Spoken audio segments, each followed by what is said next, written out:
Hello, party people. It is I, Jez Corden, one half of the Xbox 2 podcast.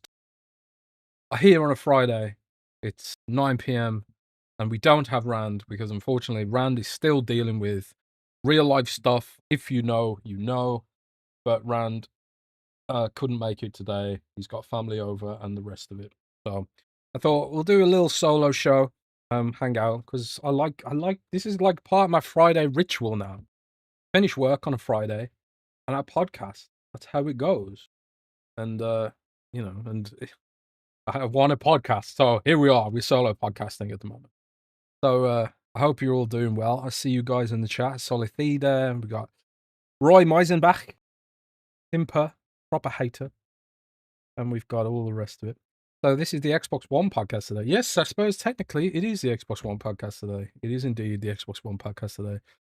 And we're drinking white Ukrainian, not a white Russian. We use Ukrainian vodka and toasting to 4A games on the excellent reveal of Metro 2039. I'm incredibly excited for it. I'm sure a lot of you guys are as well. But as you can see, I've got some Metro 2033 footage rocking up here. The gameplay is not the best. I'm a bit rusty. So this is playing on not Ranger Hardcore. I was just playing on Ranger difficulty. I put it on Ranger Hardcore, and I forgot that like Ranger Hardcore completely removes the UI altogether, so you can't even see like what can I click on, And I was kind of like, oh man, I don't have time for this. So at least with this Ranger mode, I get the hand popping up when I need to click on something, right? But this is Metro Redux, and the entire trilogy is currently on sale. Metro Redux, Metro 2033 Redux, Metro Last Light Redux, and Metro Exodus. And I think it comes with Metro Exodus's DLC as well. And the games still hold up, man. Like Metro 2033, like it's 16 years old now, and it still just plays absolutely fantastically. It still looks gorgeous. Obviously, it's been remastered a little bit here, but I was playing it for a few hours the other day. Absolutely fantastic game. But I've been playing a lot of different games recently. I don't know if you guys have been playing anything that's been dropping recently. I've also been playing Pragmata quite a lot. You'll see some Pragmata footage on Monday's show, I think. I've also been playing Mouse PI, that new sort of indie shooter from I can't remember the name of the dev. Is it Playside Games or something like that? It's kind of like a 1920s noir cartoon shooter, black and white gameplay. It's really unique and it's really fun. Playing on the Xbox Ally X last night in bed, it runs like a dream. Also been playing Super Meat Boy 3D. That's also fantastic, addictive, and maddeningly difficult. And then also I've been playing something I can't talk about yet because it is under embargo. So yeah, lots of cool stuff, man. Yeah, this is the Redux version. We've got Die Hard Eddie with a $5 super chat. Thank you so much. When is the redesign of the Xbox PC app? It has to be coming right.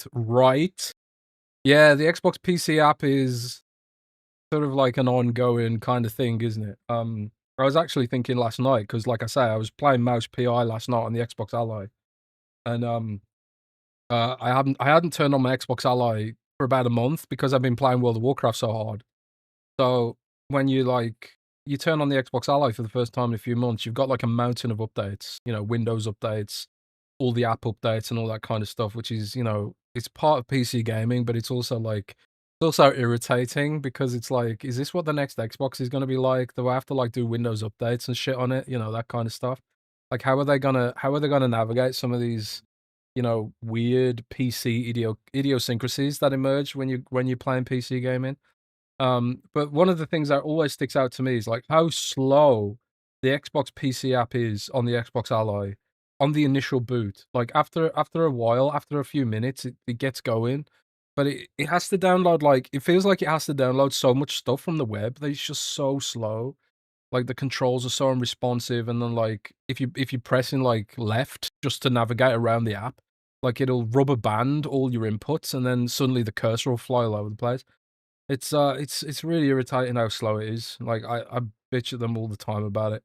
I don't know what their plans are for the Xbox app. I don't know if they're gonna completely overhaul it, replace it with a new version or whatever, but, they gotta do something because right now it's just, still not still not good enough, and it feels like it's the underlying tech that's the issue, because no matter what they do to it, it's always just been slow. It's never really picked up in speed. The whole time I've had the Xbox Ally X now for how long is it now?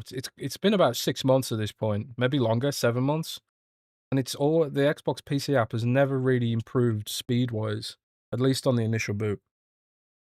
Mm, delicious. We got Coffee Jesus, shout out to you, man, BT Maverick, Die Hard, Eddie Edwards. I'm playing Mouse PI for hire right now. I'm watching baseball, full ADHD, and also listening to me. That's great. Just Bring It says, I've been playing Resident Evil 2, Resident Evil 4. Having a break before I play 9, thinking Pragma replaced next couple of weeks. Yeah, I haven't tried replaced yet. I've installed it, but I haven't tried it yet. Uh, PR told me like when I got the code for replaced, they were like, we're aware that the game has some rough edges and there's gonna be a lot of updates coming through for it. So I thought, you know what, maybe I'll just hold off a little bit for replaced. I've got like a lot of other stuff I want to play.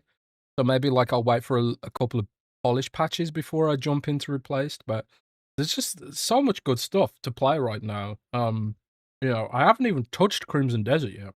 And Crimson Desert crossed 5 million in sales, right? I haven't even touched the game. I got something stuck in my teeth. That's annoying. But yeah, I haven't even touched it, man. Dark Fox says, why don't you play World of Warcraft on the ROG? I need a mouse and keyboard, man. Like, I've been playing WoW with a mouse and keyboard for 20 years. I can't imagine switching away from mouse and keyboard. I know it's got the whole one button rotation thing now, which probably would make it completely playable for like most stuff, but I just need a mouse and keyboard, man. Like, I need to be able to text people, I need to be able to chat, that kind of stuff. I mean, you can totally play well on handheld, if you especially like some classes which are more simple. And like if all you're doing is like, delve content or dungeons or whatever, and you don't need to chat, but I'm so used to having a keyboard and mouse present. I don't know. I have played it on the ROG Ally, but with a mouse and keyboard plugged into it. Oh, we got Polish Kraken with the 10 Canadian. Thank you very much, buddy. Weekly question, Joe. Xbox handheld happening. As always, Asher is a bay. I don't know if the Xbox handheld is happening for sure. I will say that under Phil and Sarah, there was kind of like this, there was an aspiration to eventually get to an Xbox handheld. And I think what they're putting the pieces in play to make it happen. Because Microsoft does have a very well-funded industrial design lab, whether it's making Surface tablets or Xbox consoles and the rest of it, or controllers. And they've got the expertise in-house to build something like that. I suppose like the issues have always been the chips and the operating system, and whether or not they can sort of miniaturize this new Helix chip, Magnus. If they can miniaturize that and put it in a handheld, um, is that something that could happen? Like, I don't know from a technical perspective. Maybe it's something that I'll look at down the line, but it's not on the cards today. It's not in the pipeline right now, but I think it's definitely something they want to work towards. I mean, why wouldn't they? It fits in with the whole vision of meeting people where they are. So I think they will do it eventually, but maybe it'll be a little bit different. Maybe like, you know, maybe it'll be some kind of tablet with attachable controllers. Maybe they'll do something unique with it. 'Cause I do think like one thing that Xbox internally at least often thinks about is how much of a competitor the iPad is. And we don't talk about this enough, but like the whole concept of iPad kids and iPad kids growing up with iPads and growing up touch native, and they expect touch controls and that sort of stuff. I often think about like, is that where Microsoft will put its efforts to make a gaming device for that cohort, the Roblox cohort who grew up playing Roblox with touch controls? Something they think about a lot, but as of right now, as of April 17th, I don't think it's something that's in development, but I do think they do eventually want to do with it. Mm. Coffee Jesus says, Jez, My Xbox controller is getting to the point where they stop charging and have to be plugged into work. Do you know if this is a widespread thing as it's happened in the last few? Are you talking about the regular Xbox Play and Charge kit or the Xbox Elite controller? I've never had an issue with my Xbox Elite controller charging. But if you've got okay, so you got a recharge pack. The official Xbox Play and Charge kits will eventually go flat. Um, Unfortunately, they do eventually go flat. I've had a bunch of them. I think they go flat in about a year or two. Um, so this is one reason why I went to the. This is one reason why I put up with the Xbox Ally. Uh, Not Xbox Ally, the Xbox Elite repair issues because the Xbox Elite, like, it's got a built-in battery, right? And the battery in this thing is an absolute monster. It's a massive battery, and it seems to last forever. And also it's got like this it's got this really great charge dock. Like this little charge dock is like really heavy. So like when you put it on there, it just sits perfectly on your desk. And a lot of charge docks I've used, like I just reviewed Asus's Xbox Raikiri controller, and their controller dock is like this sort of lightweight plasticky thing, and it can't the cable tension pulls the dock all over the place, but the Elite controller dock is really heavy and it stays put, you know. So even though like the Elite controller does have this issue where like the right bumper will break over time, like playing Elden Ring, I broke 2 Elite controllers with Elden Ring and the right bumper. But I don't know if Xbox has improved it because this most recent Xbox Elite controller I've had this one about a year now. So far, touch wood, I haven't had any issues with it. There's a bit of stick drift, little bit of stick drift, which, you know, happens with all non-TMR controllers, but the right bumper for now is working okay. Touch wood. But and that's another thing, like we often talk about like where's the Elite Controller Series 3, right? Elite Controller Series 3 is definitely happening. I could just haven't been able to lock down a timeline for it yet with like sourcing and reporting. Um, so maybe it's something we see. Like one thing I did hear was that like there would be hardware revealed this year, and I don't think that was specific to the Helix. I think that was like more on the accessory side. So someone was teasing me about new hardware announcements this year, and maybe that's the Elite Controller Series 3. You know, but it's kind of one of them. It's like I don't know. What you could do is you could get the Elite. What a lot of people do is they get the Elite Controller Series 2 Core, which is cheaper. It costs about $120, and then you can get like an aftermarket accessories pack, which is much cheaper. I think like if you buy the Elite Controller Series 2 outright, it costs about $180, I think, with all the bells and whistles.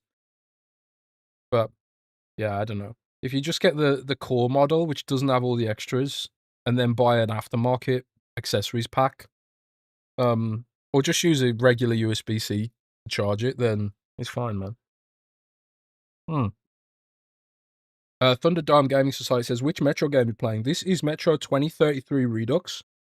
So this is like the remastered version of the original Metro game. Um, it still holds up, man. It's so fantastic. It runs really well. I think it's 1080p 60 on the Series X.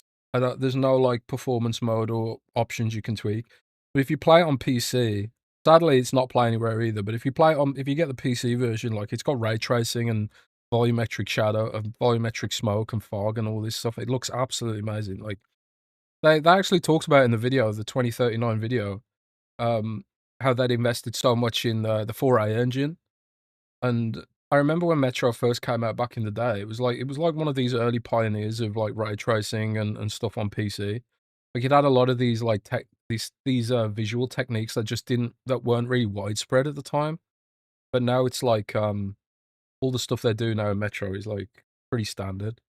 But it still looks fantastic. And like I don't know if you guys watched the 2039 trailer, but like the glimpse of gameplay they showed like 30 seconds of gameplay, like 30 to 60 seconds of gameplay at the end. if the full game looks like that, my god, it's gonna push the bar, man. Gonna push it to it's gonna push the bar, man. But, you know, they did say it was mixed with cinematic gameplay, so maybe it won't look quite that good, but 4A engine just seems absolutely fantastic. Um, yeah, Radbury Show says, "Do you use the touchpads on the back of the Elite controller? I kinda gets on my nerves, so I mostly do it without them." But what I do is with mine is I keep I keep the top 2 touchpads on because, like, if you're playing Pharah in, Overwatch, it's useful to have the rocket boost button without letting go of the joysticks. 'Cause if you're playing like, if you're playing like a shooter and you wanna reload or something, you often have to take your thumb off the stick to press the button, right? But if you've got, like, a couple of buttons on the back for, like, reload or, like, jump, like if you're playing Pharah in Overwatch for the rocket boost, it's really handy to have the back button so you can control the flight while still pressing down the rocket boost button.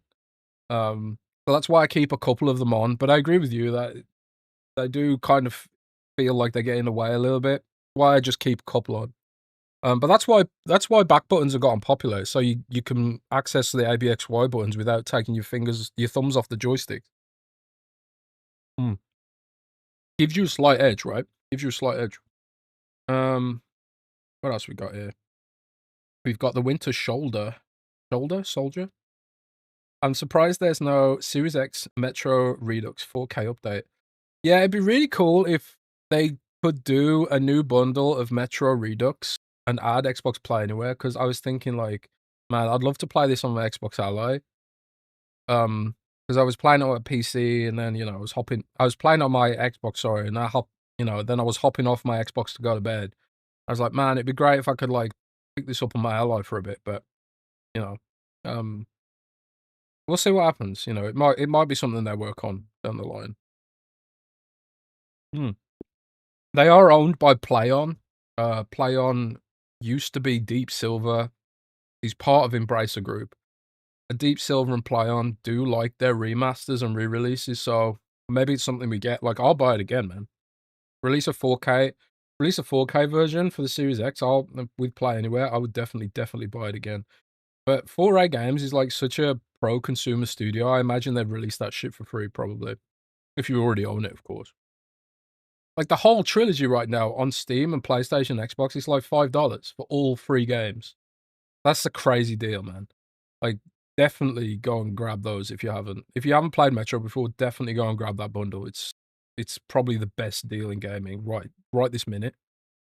Three of the best shooters ever made for $5. That's absurd, man. That is crazy. NC630 says, "Is Metro or Stalker better?" Now that's a $1,000,000 question. So they're very different games. They are very, very different games. Metro is a lot more linear, a lot more cinematic, I would say, whereas Stalker is a lot more open world and procedural and sandboxy.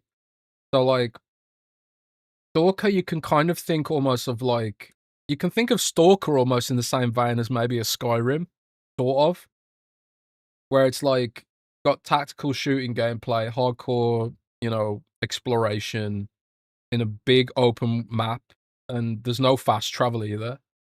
So, you know, it's a pretty hardcore game, and I haven't really gotten into it myself much yet because it's so like I feel like it's so involved and you can't really play it in short bursts, I feel like. So it's kind of a game where like I need to be in the mood for that kind of game, like a Skyrim kind of game. Also why I haven't played Crimson Desert yet. Like I haven't been in the mood for a game that you really sort of get truly immersed in.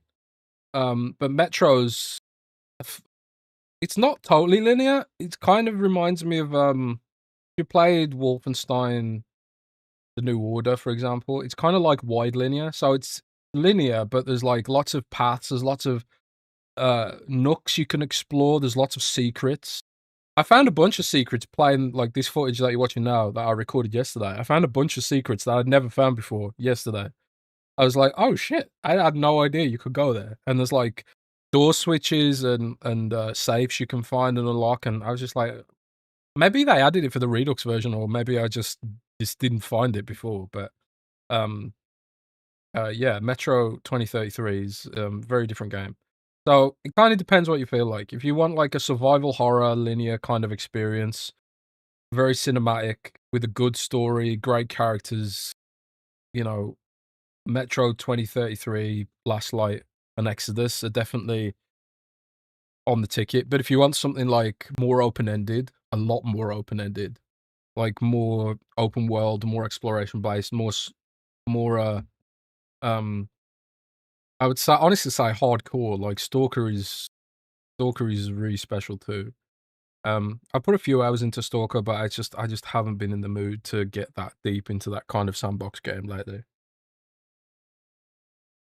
And also another thing about Stalker was the game launched in a bit of a rough state, and they were updating it quite a lot. So I was kind of like, can I just wait for it to be finished? And they've kind of like gotten to a point now with Stalker's base game where they're like Stalker 2, this is we're talking about. Where they've kind of like they're moving on from it now, and they're releasing the first expansion for the game this summer. So, like, the base game is what I would call finished now. So now would be a good time to get into Stalker as well, and, you know, both games are Ukrainian made, you know, and, uh, they really have that sort of vibe, you know?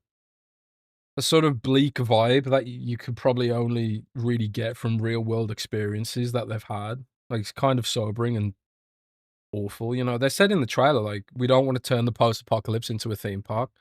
They're kinda, like, using these games to express some of the horrors they've experienced over the last few years. So it's kinda sobering, in a way, to be excited about what they're putting out there, but the craft and the art is just like, Stalker as well, like, the craft is just off the scale. These games are all amazing. They're such a vibe. Um, you know, if you're a survival game fan, like, we've got a lot to look forward to. You know, State of Decay 3 as well is on the horizon. Like, on the channel, I've got a I spoke to Sunny Games from, Sunny Games YouTube, and he's on the State of Decay 3 council, and we spoke about, you know, bits and pieces about State of Decay that he could talk about, and he hyped me up like crazy about State of Decay 3. There's a lot of survival games coming out in the next year or so. Um, Arank says, "I haven't played Stalker 2 since launch, loved it, but it was so buggy. Put up with the crashes because I love the game so much, I should go back." Yeah, it's a lot smoother now, like, everything about it is smoothed off, and the rough edges have been shaved off, and the, um, the AI spawning stuff is much better, you know? Evo Ellie04 with the $5 US, thank you very much, says, "Is there any chance of Mega Man Battle Network collection coming to Xbox, or possibility you could ask your sources about bringing it to Xbox?" I haven't heard about Mega Man, but it is something that people I get messages a lot about this game, believe it or not. Um, the person that I would often honestly usually ask about this is Sarah Bond. And Sarah Bond isn't there anymore, unfortunately. So, I suppose I could try and find someone to ask about it, but I haven't heard anything about Mega Man. It's kind of like it's difficult because, you know, someone has to pay for the port. And I suppose, like, in a way, them, like they brought Monster Hunter stories to Xbox, but it was also, like, part of Cloud, and they also had the Game Pass thing.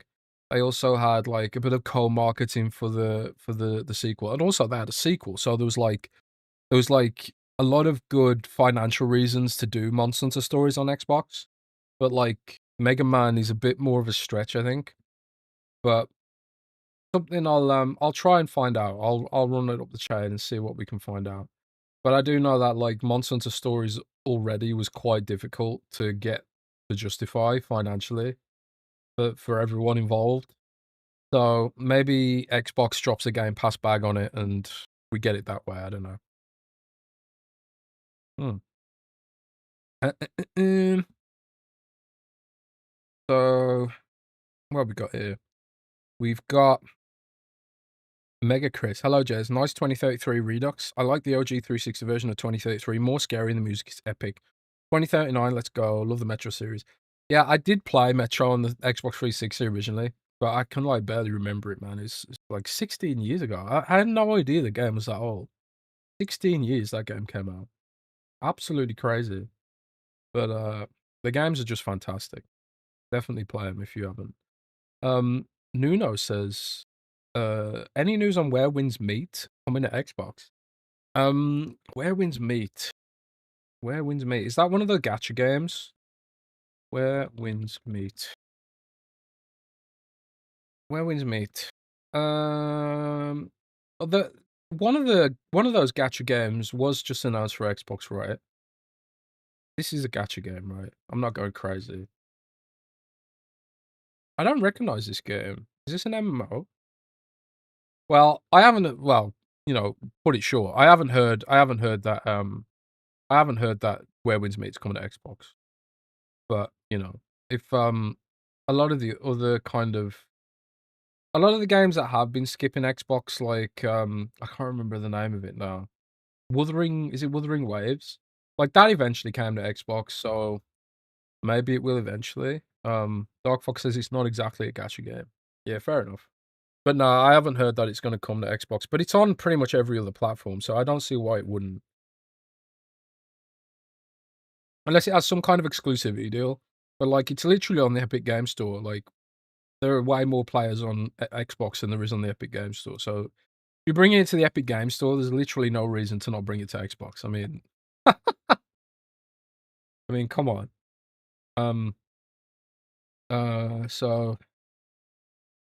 yeah, we'll see.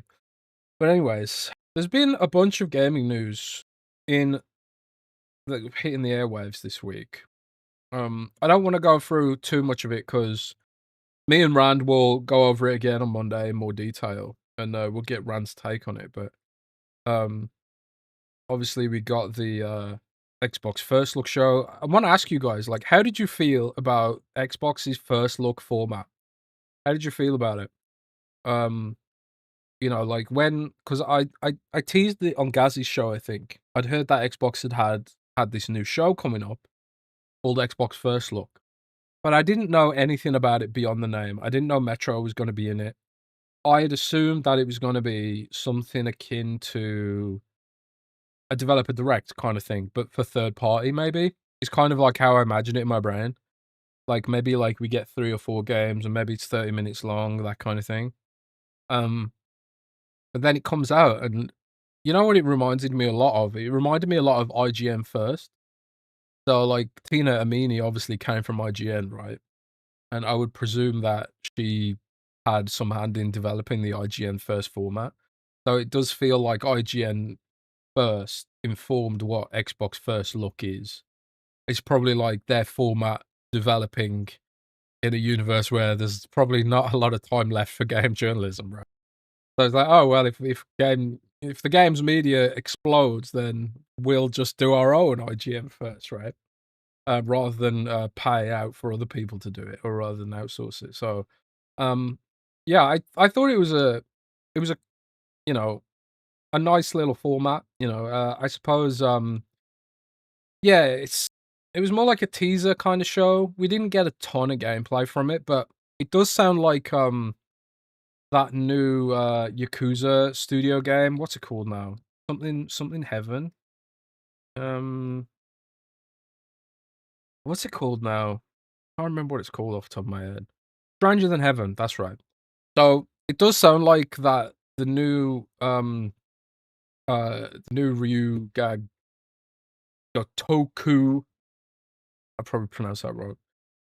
Their new game, Stranger Than Heaven, it does seem like that's getting a first look show.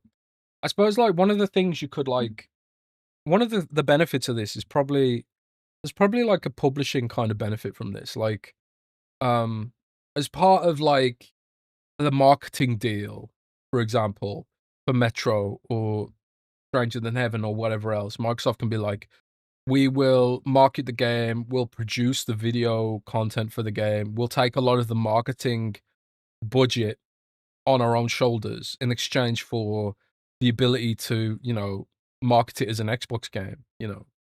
So maybe that's kind of like where they're coming at it from this. At least to, you know, speculate on it. But yeah, Radbury Show says, I really liked it. Short and sweet, got to the point. Loved hearing from the devs. Yeah, I liked hearing from the devs as well. Tina Amini's done a really great job, I think. Xbox is. You remember like the dark days of what was it called now? I can't even remember what it was called. Those was it Xbox Direct or something like that? No. What was it called now?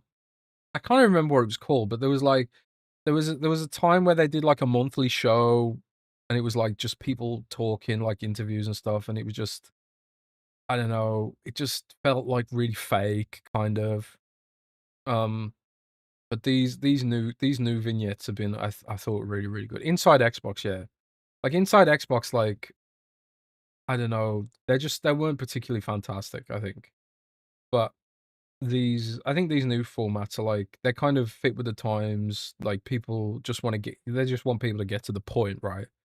We are all busy people. Um, so suppose. Um, but yeah, it's I think it was a good move. It was a good move to put together something like this. I just wonder what other games could show up there, you know. I suppose a lot of the games that Xbox has marketing deals with, like maybe like a WWE 2K26, like maybe that could have showed up there. Like, I was really surprised when I visited WWE headquarters and there was like Xbox branding everywhere. Like, I was like, oh, they've got the marketing deal for this. I had no idea, you know. Um, but hey ho, I think think I think it was a good format. Die Hard Eddie Edwards says, "What happened to the Windows update that makes Windows less resource hungry?" Uh, I don't know. I think when they said that, it was more of an aspirational thing. It's kind of like I'll believe it when it happens, kind of. I don't know if there's a timeline for that, but um, I think when they said that, they were talking about it in an aspirational kind of way. It's like we'll get there eventually, kind of thing. I don't know if it was like imminent. Like, Windows is such a mess. It's, like, built on decades of spaghetti code, and every time they do one thing, it breaks something else. Um, so there's a lot of technical debt there to sort through when it comes to game performance and that kind of stuff. Because at the end of the day, the operating system's not really designed for gaming. It's designed for productivity and corporations, but it's got, like, gaming bolted on top of it. But now, like, gaming has become more centralized to the way people use their computers. They are investing more in that underlying tech. I think you saw that in Tom Warren's memo that he leaked from Asher, where Asher kind of like says, "We've got a huge issue with our underlying systems, um, and they need investment." And she's absolutely right. They bloody well do need investment. So maybe this is more of a Zach Bowden question at Windows Central. Like he would know more about this with regards to timelines. But I think, like, off the top of my head, Microsoft generally does, like, 2 major updates to Windows a year. So maybe it's something that is, like, in the fall update for Windows or something like that, you know, but will they even get there? And we've kind of heard these promises before, and they have never materialized because it's just not really a priority for them. But the more and more people look to Linux as an alternative or Linux distros for, playing games, or more and more developers, like, hope for SteamOS to take off, it kind of behooves Microsoft to actually focus on things that the customer actually wants rather than what the shareholders want. And I do think like we've seen a shift from Satya Nadella all up across Windows and Xbox where it's like, oh well actually maybe we do need to fix some of this shit, you know? But I couldn't tell you what the timelines look like, but Zach Bowden would know. But alas, he's not here. But I'll try and find out and maybe we can put a story together on Windows Central in the future. What else have we got? I mean, I just ran Microsoft Store update, and there's, like, tons of updates. Update for the game bar. What is it added? Can't even tell.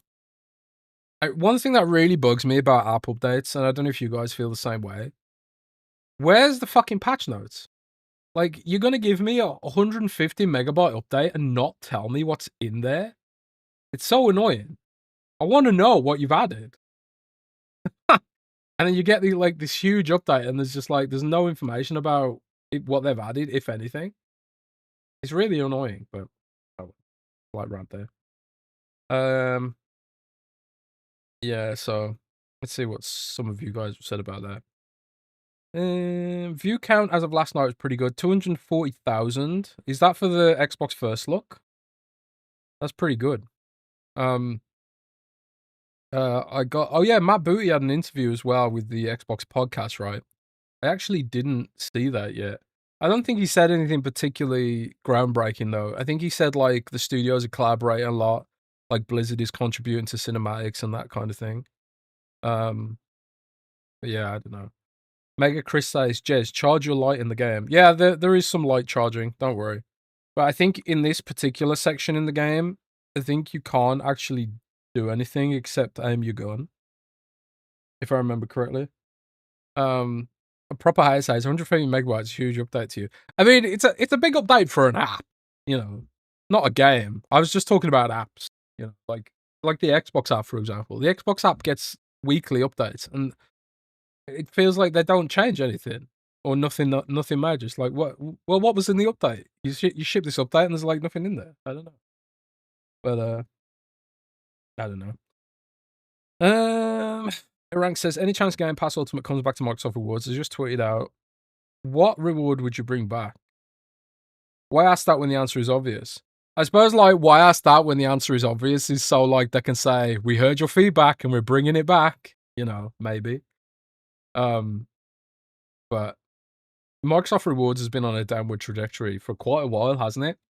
I remember when Microsoft Rewards first came out and it was like, man, I'm getting so much stuff here. But, like, nowadays, it's like, you have to wait, like, a whole year before you can buy anything substantive.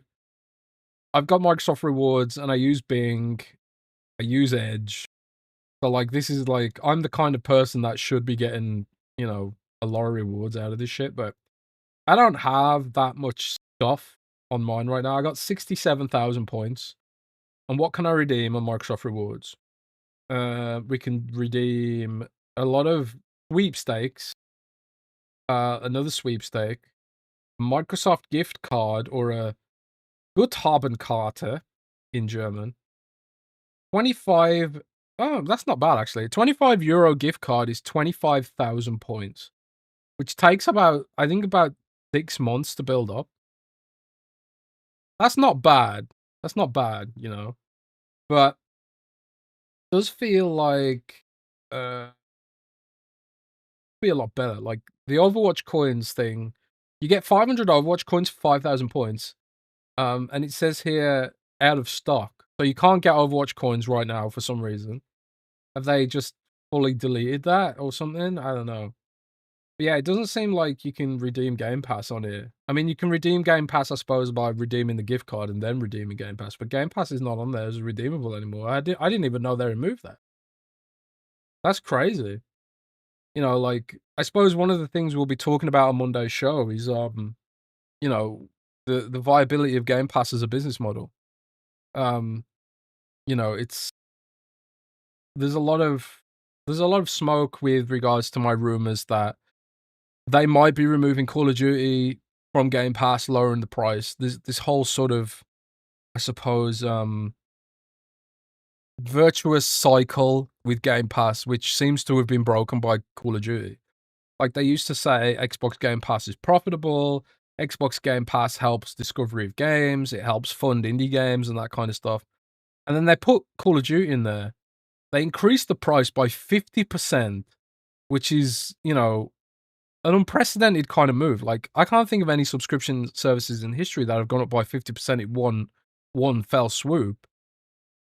And then we're kind of dealing with the aftermath of that. And I think, like, as time's gone on, they've seen people just unsubscribe, now that, like, people's subscriptions are expiring, they're probably seeing that, like, oh shit, people don't think it's worth it at this price point. And then on the flip side, it's like, well, we have to offset Call of Duty retail sales. We have to offset Call of Duty retail sales to the point where we don't have any money to pay for extra games to offset the churn, right? We brought in a lot of players who wouldn't necessarily ever have played Call of Duty from Game Pass. Proper Hater in chat says, how many of you actually play Call of Duty from Game Pass and have played in the last 4 weeks? I mean, that's a great question. I'm certainly not one of them. But let's start a poll. Have you played Call of Duty in Game Pass in 2026? We'll be generous. Have you played it at all in 2026 via Game Pass? You know, I'm gonna slap that poll right in the chat there. You guys can vote on it. Like, because I haven't. I don't know. I don't know if any of you guys have, but it's kind of one of them. You know, it's Game Pass and Call of Duty had very sort of embedded business models, and then by putting Call of Duty in there, you've disrupted Xbox Game Pass and also disrupted Call of Duty. And it doesn't seem to have led to an explosion in users. I think it could have worked if it led to a huge uptake. If it led to a huge uptake in subscribers, I think it could have worked, but clearly it didn't. Clearly it didn't lead to an uptake in subscribers, especially not at $30 price point. So right now we've got, 70% almost say no, they have not played Call of Duty Game Pass in 2026 at all. And we're like the hardcore here, I think the business model just didn't work, but okay, let's say for example, they really do go ahead with this, and it's true that Call of Duty is being removed from Game Pass, and they're gonna lower the price. Let's presume that's true. I suppose like one of the issues I've got with that is, does it then become a slippery slope? Do we start seeing other games get pulled from the service, like Forza? Because Forza's huge, man. Forza Horizon 6 is going to be huge this year. And for Xbox players, you'll be able to get it free, presumably in the $20 or whatever. I don't think if they do remove Call of Duty, it won't go back to $20 because of inflation and whatever. So let's assume at most it goes down to like $24 or something like that. Like, do they start deciding that actually Forza's too good to be in Game Pass? Like, does it become a slippery slope at that point? And do we end up like, does it end up devolving into an EA Game Pass kind of, EA Play kind of model where it's just like a back catalog of older games in there? Because I do think there's a ton of value with the first party being there from day one. But at the same time, it's like, man, you're kind of telling us Call of Duty is too good to be in there. I kind of want like some transparency on why Call of Duty is removed from it, And I know why Call of Duty, like we all know why Call of Duty being removed from it. Call of Duty is an incredibly expensive game. The whole business model revolves around the retail sale price. It revolves around the retail sales price, and if you remove that and don't make up the revenue in other ways, i.e., charging it back to Game Pass or via microtransactions, you destroy the business model. You destroy the business model.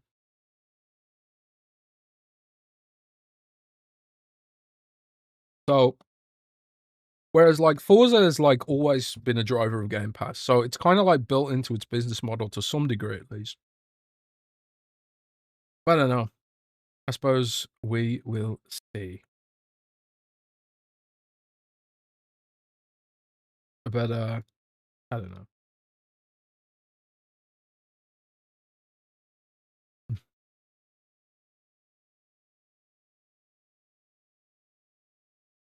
One moment, please.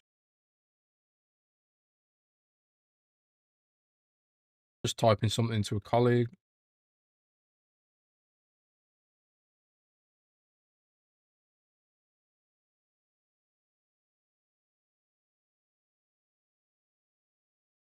But yeah, so as of the poll ending, we now have 70% say they did not play Call of Duty in Game Pass in 2026, Like, let me ask you another one, chap. Are you subscribed to Xbox Game Pass Ultimate at $30? So this question is specifically like, are you currently paying $30 a month for Xbox Game Pass Ultimate? Because I think a lot of people here are using like their old sub that they've backed up for years, right? Like the way I'm subscribed to Game Pass, I'm subscribed through my phone contract. So EE in the UK lets you add Game Pass as an add-on, and they let you add it at the old rate. So like I get it for $18.99, I think, whatever it is, which is the old price, and actually $1 less than the old price. Now, I don't know how long that's gonna last for, but, um, there was no way I was gonna pay I don't use it enough to pay $30 a month. That's crazy. That's crazy, man. I would not pay $30 a month. Mm. So this poll's a little bit more split. So we've got 43% are subscribed to Game Pass at $30, and 57 are no. Mm. It seems like if you actually use everything that's in Game Pass, it's still a good deal. Like, if you actually, like, play a lot of different games that you might have had to pay for otherwise, you use cloud gaming a lot. $30 a month, it still actually works out to a big saving over actually paying for those games outright. Especially this year, because you've got, like, Gears, Forza, Fable, and Halo, potentially, and then whatever else they release.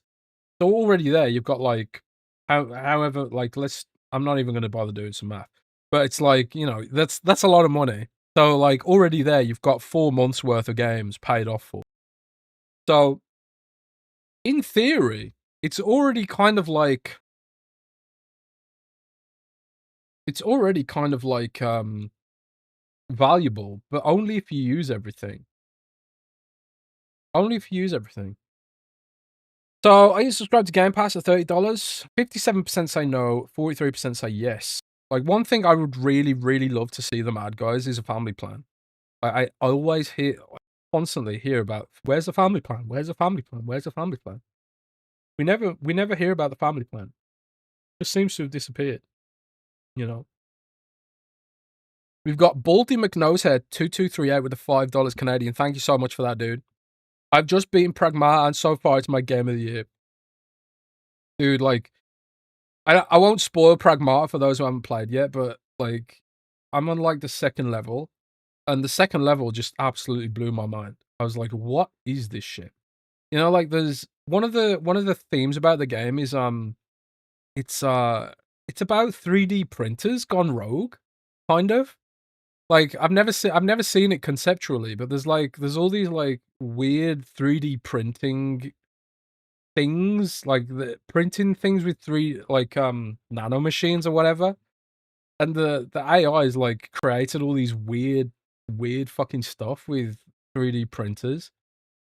It's really, really, I don't know, unnerving, kind of, because it's like the inner mind of a machine made flesh, kind of. The game is fantastic. It's so poignant to what's going on right now with artificial intelligence, and it just feels like a really smart game. You gotta I highly recommend Pragmata, man. It's a really smart game.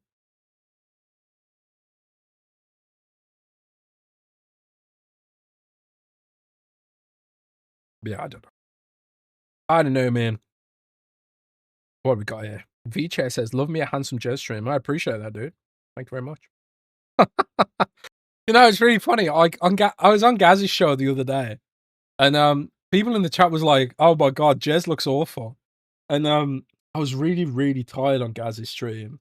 I was like really tired, and I was like, I mean, I'm pretty tired now, but I was like really, really tired on Gaz's stream. I think I've been awake for like 12 hours or something. But yeah, I don't know. It's I used to have this sort of fear about going on camera, and I think Rand has it too a little bit, because like it's kind of notorious on Xbox Two, right, guys? That Rand said if you hit 100,000 subscribers, you go on camera, but it never happened, right? And but I appreciate it, man. It is weird going on stream and going on camera on stream to like thousands of people. The first few times I did it, I was kind of like, man, this is super scary, but eventually you just kind of get used to it, and then it's just like, fuck it, I don't care anymore. I don't care, man. It's kind of like the first time you hear your own voice in a recording. Like that used to bother me as well, but you just kind of get used to it, man. You just kind of get used to it. Um, I don't know. Um, what else we got here? Hi-Ho Silver says, Fable getting delayed. I said it would after Direct in January. Game feels off, to say the least. I mean, Jeff Grubb said that he'd heard that it had been delayed internally. I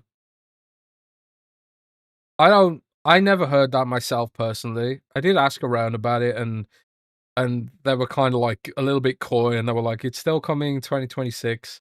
And that is kind of like I think that's what they tweeted out, that Fable's still targeting the 2026 launch window. But kind of like I said this on Defining Duke this week, because me and Rand were on Defining Duke with Cognito this week as well. I personally like, and I think I've said this to you guys too, like, delay everything. You know, if it leads to a better game, I'd rather it was delayed than released unpolished or buggy and all the rest of it. I don't think it's worth hitting an arbitrary landing strip you've set for yourself when there's so much other stuff to play. I don't know. Just James 93 XA with the £2 UK. Thanks for that, buddy. You should have been the next Hagrid. Could I have rocked a Hagrid? I mean, I think I could have done, yeah. I think I could have been a Hagrid, you know.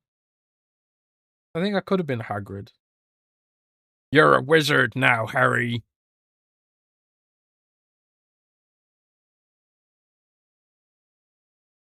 You're a wizard, Harry. I can't remember what he says. I have seen the movies, but they're a long time ago. Oh boy. Oh boy.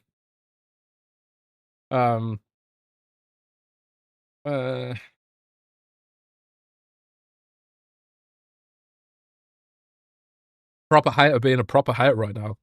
Had over a year and bought a newly PC and said to you the whole viewership, it's crazy. Yeah, man. I mean, it is what it is with Rand on camera.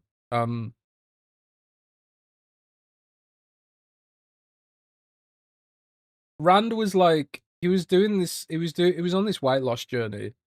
I think he's still on the weight loss journey. He's lost a ton of weight, you know, so huge respect to Rand.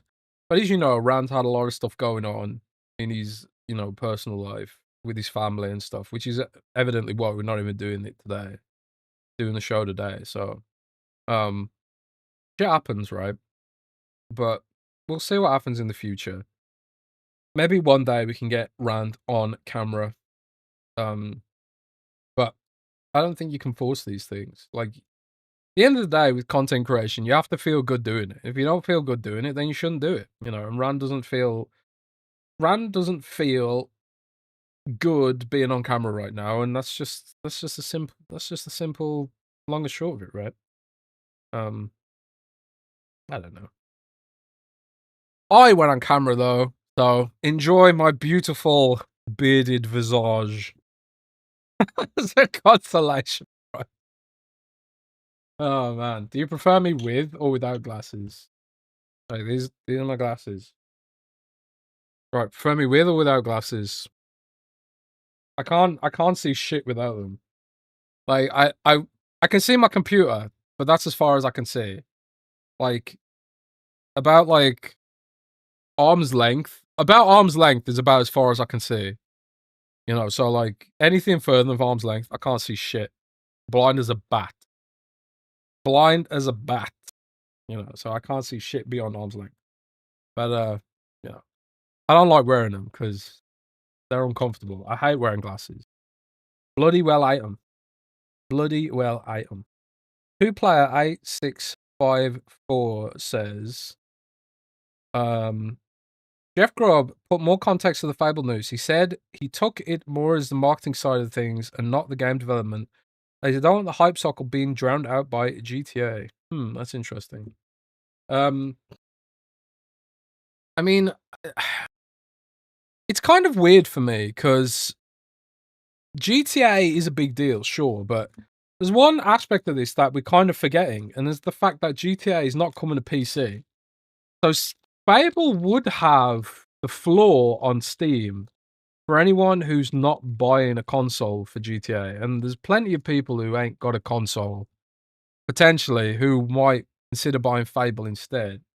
Um, I think it's true that like the marketing cycle will be utterly dominated by Grand Theft Auto, whether you have a PC or not, a console or not. Sorry, but I suppose like there's a spend issue there, right? I mean, you can't like outspend GTA on the marketing cycle. GTA is going to be literally everywhere. Like it's going to be inescapable. GTA is going to be inescapable from a marketing perspective.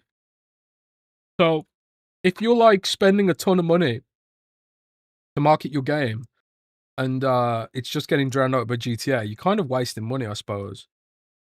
So in that context, then what Jeff said, does that not kind of hint that Fable could launch after GTA? Could we see Fable launch in December or something? Do you think Christmas release would work for Fable? Or do you think Fable would really, really struggle if it launched after GTA because everyone would be playing GTA?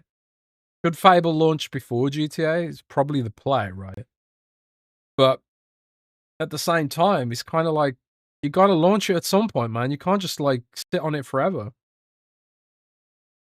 Can't sit on it forever, man. Mm. You can't sit on it forever. December is a terrible idea. I mean, yeah, you're probably right. Fable will be shut out at the Game Awards. I don't think Fable's winning anything at the Game Awards just by virtue of the fact it's an Xbox game. Did you forget about the Xbox tax? Oh no, sorry, you can't talk about that. There is no tax.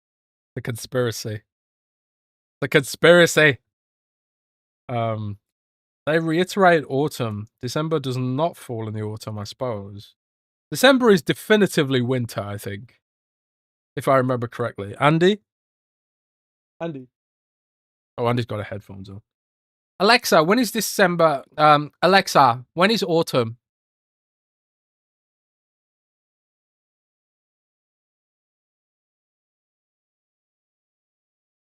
Alexa, when does winter start?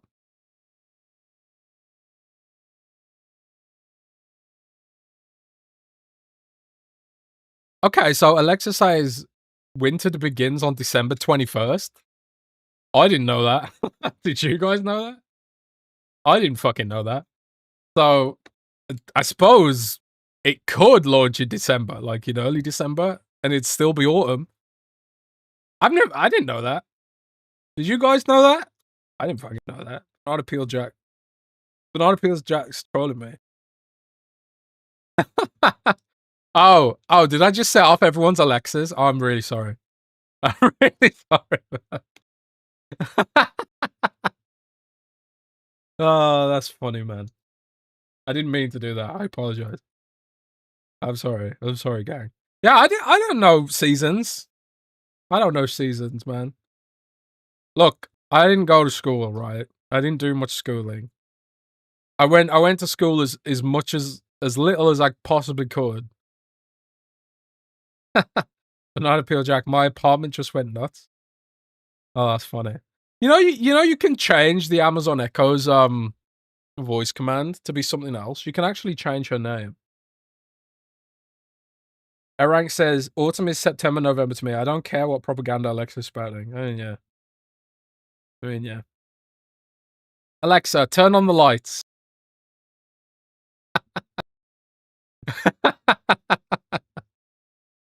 Did I just fuck everyone's Alexas off? I'm sorry, I couldn't resist. I'm an idiot says, I need Jez's Twitter bot to unban me. What's your at, dude? I'll unban you. I will unban you. Okay, I won't fuck with your Amazon Echo anymore. I'm sorry. I'm sorry, guys. Forgive me. Oh, man. Oh, man. Yeah, I will unban you. If there's anyone else here who's blocked by me, just let me know your Twitter and I'll unban you. I'll unblock you.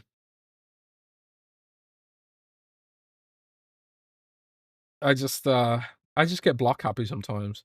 I used to have an add-on for Chrome and Edge that would block everyone in a thread.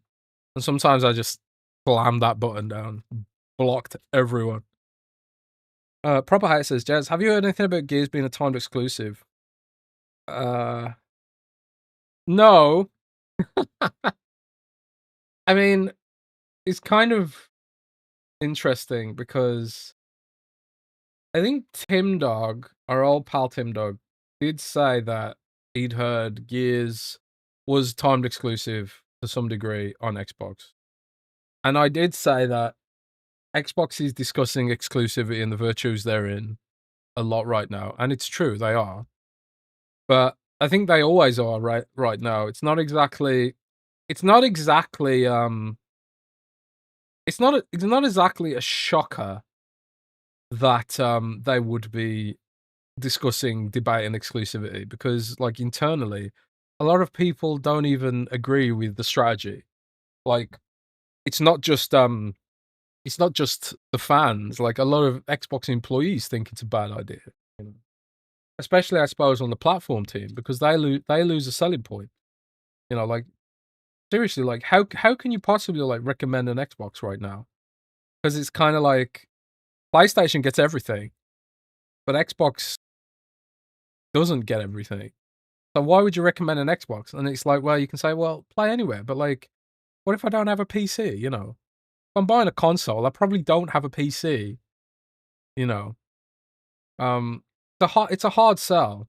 And things like, you know, Vague Dream says quick resume. It's like, yeah, quick resume's great when you have it, but if you've never experienced it, like, wouldn't you rather have all the games instead of quick resume?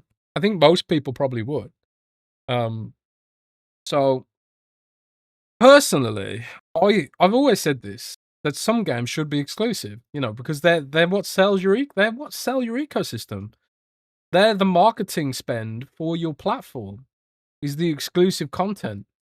But at the same time, I understand the business logic why they don't do it. Because the reason why games like Roblox succeeds because it's on everything. All of the Roblox games are exclusive to Roblox, which is on everything. Roblox is available everywhere. It's available on your Samsung smart fridge. How do you compete with Roblox if you are arbitrarily locking your content to a single device? Like, people say, like, Netflix has exclusive content. Sure, but Netflix is on everything. Netflix is on everything. Like, Netflix isn't locked to any particular hardware. Gaming is the only entertainment medium which locks software to hardware. So I understand the business logic of getting rid of exclusives, because it doesn't make any sense on paper. It doesn't make any sense. But it makes sense when you consider the fact that your competitors are doing it. If PlayStation is doing it, then you kind of have to do it, because that's the universe you're competing in. Your primary competitor uses exclusive games to market their ecosystem. So if they're doing it, you've kind of got to do it too, you know. Yeah, and you people in chat are saying Steam has exclusive games. Sure, but Steam is not exclusive to any particular piece of hardware. You can run Steam on any PC. You can run Steam on any PC, you know. So while the Steam games don't come to PlayStation, I suppose, it's not really the same. But I suppose at the same time, you could say, well, Xbox should just release the games on PC then. I don't think they should be putting games on PlayStation. I don't think they should be doing that at all. I think outside of like the absolutely huge games, like I don't think you can put Forza back in the bottle. Like Forza is just going to be huge on PlayStation. Like that ship has sailed now. I think they made a huge mistake. I think Forza being in Japan this year could have sold Xbox consoles if people didn't expect it to eventually come to PlayStation. But they've released the genie's out of the bottle now. You can't put it back. But I think for some single player games like Gears, like the super chat said, Gears, I think like you probably should make it exclusive. I think Halo should be exclusive. I think Gears should be exclusive. I think Fable should be exclusive. I think Elder Scrolls 6 should be exclusive. I think the single player games should be exclusive. The service games, put them everywhere, you know. That's just me, man. And at the end of the day, they've got a pretty large spreadsheet which suggests otherwise. They have a spreadsheet that says we should put our games everywhere.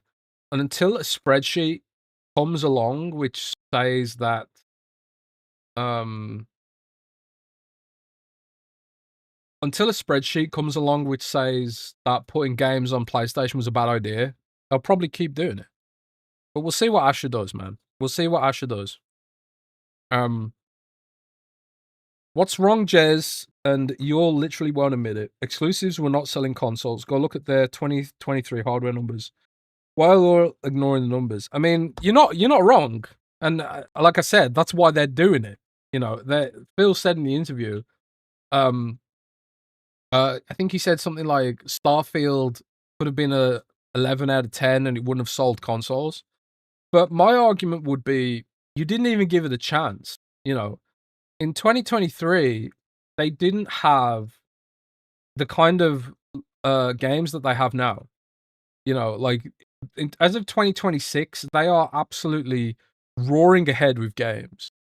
You know, and maybe the Xbox platform is just not big enough to cut through the zeitgeist now. But I think a combination of low stock, lack of faith in the platform, and an unclear messaging kind of screwed it. You know, we can't open a portal to another dimension and find out what would have happened in the other dimension where they didn't do this. And there probably is a strong argument to say, like, well, you can't put the genie back in the bottle. But I think, like, if they bought some fucking stock, did some fucking marketing, and spent at least half a generation trying to have exclusive games, some marketing, some distribution, some retail representation, it'd be worth a try. But Microsoft isn't about the long term, which is like kind of what I've criticized them for, and I've written a bunch of articles about. Microsoft has this short term thinking process where it's like, we've got to do what's for the next quarter or the next 2 quarters. They never think about the quarter in 2 years or 3 years. And because they didn't think about the quarters in 2 or 3 years, now we're in the position where Xbox is on the ropes. So, you know, I think they just didn't believe in their own ecosystem. There wasn't enough faith in it. So, but yeah, like I say, there's no time machine, there's no alternative dimension portal gun. We can't figure out what might have happened in the other dimension, and we kind of only can deal with what we've got to do now, you know. I personally think it was a bad idea, but you can't go back and change that now. At the very least, we're going to get great games. And it does seem like, for the foreseeable, Microsoft will continue to make hardware for the Xbox gamer who still wants it, you know. But, it is what it is, man. It is what it is. That's my favorite saying, guys. It is what it is. Nerds Another Legend says, I'm okay with Redfall going to PlayStation. Yeah, and this is the other thing, like, a lot of the games that they do release on PlayStation don't even seem to sell that well. You know, like, they put Starfield on PlayStation, it's gonna sell fuck all. Because it's not relevant anymore. You know, I think, like, if you do that shit, you kind of have to do it day one or not at all. And if you're not doing it day one, then, like, why bother? I think, like, Forza Horizon is obviously different there. Forza Horizon being, like, the huge, unique game that it is. But, you know, can't put that genie back in the bottle, man. I don't know. We'll see what happens. We'll see what happens. We'll see what happens. Coffee Jesus says Redfall was shit hot. Loved it. You know, I actually did play through and complete Redfall. Like, Rand always clowns on me for not completing games. I actually did complete Redfall, which is crazy, right? I didn't hate it, which is kind of like, it's the best compliment I can give Redfall. I didn't hate it. I didn't hate Redfall, but I did not love it. Did not love Redfall. Man, it's yeah, and I played Redfall completely solo. Like, Vague Dream says, Redfall is fun when you're going with the crew. I played that whole game solo. I didn't hate it. Like every time, like there was a hint of arcane there, and like the smallest hint of arcane, I was like, yeah, this is an arcane game. And but those moments are so few and dispersed in this game, so diffuse. Those moments are so rare in Redfall. Such a shame, man. Like conceptually, like Redfall could have been really cool, but oh well. Some news dropping here. Meta is reportedly to cut 10% of its workforce. What does that announce to? Um, mm, mm, mm. Meta laid off 10% of its Reality Labs division, 1,500 people back in January. But apparently they're going to lay off another 10% of their workforce, according to some rumors. We'll see what happens with that one. Man, it's tough times in tech. It's kind of weird with tech right now. Like Microsoft share price is sinking. Like all the big tech stocks are just in a huge sell-off right now. It does feel like there's an AI backlash going on. I mean, if we go like find a tech stocks tracker, right?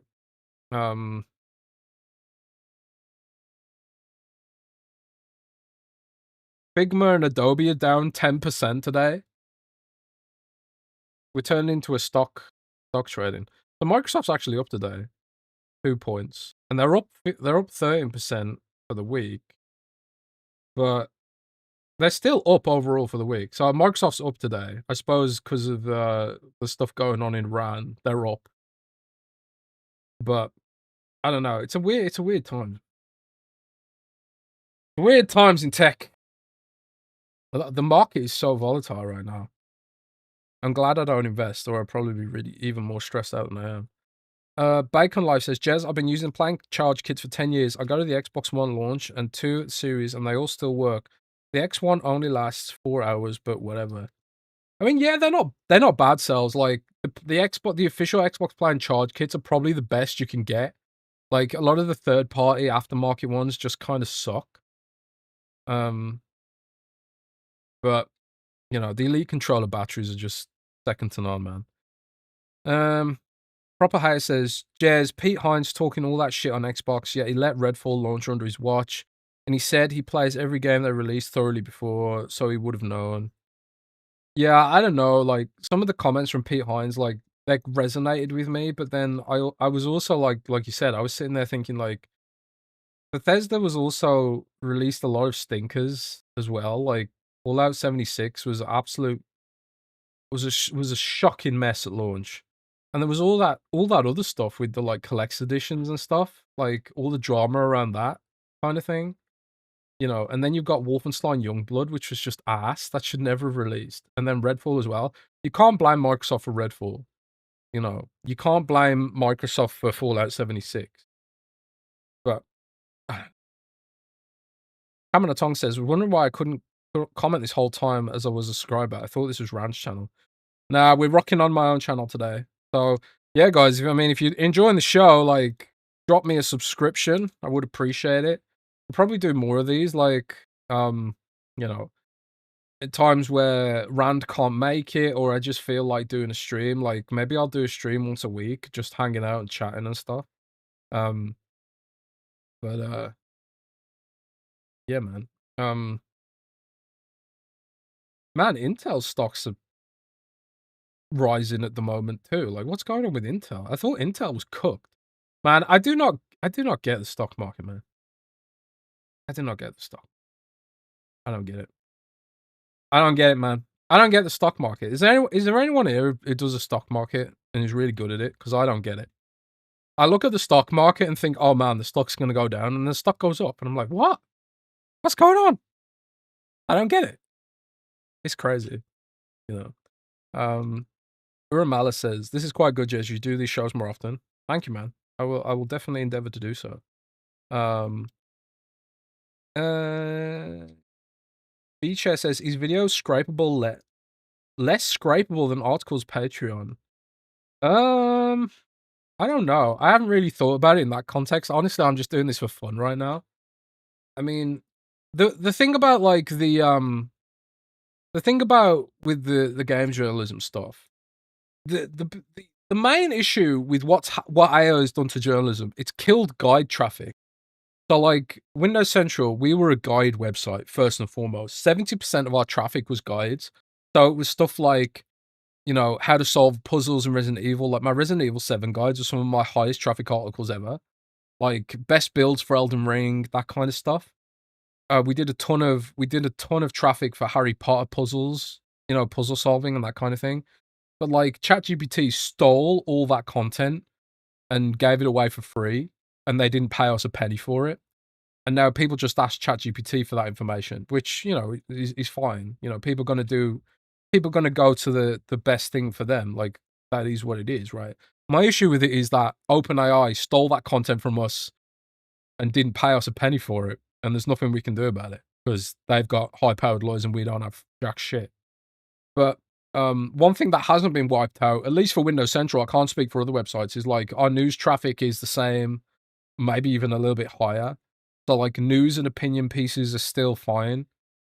So like the things that I write haven't really been impacted. But the thing that really drove the business for us was that guide traffic. So like even like obscure Windows guides, like we had a ton of guides about how to tweak the Windows registry, for example. Um, and all that's gone to AI now. So it's kind of like we laid off a bunch of our guide writers, unfortunately, because the articles just don't make any money anymore. It just really sucks, you know. But a ton of that content, which you would call evergreen content, no longer makes any money. So I don't know. I don't honestly know if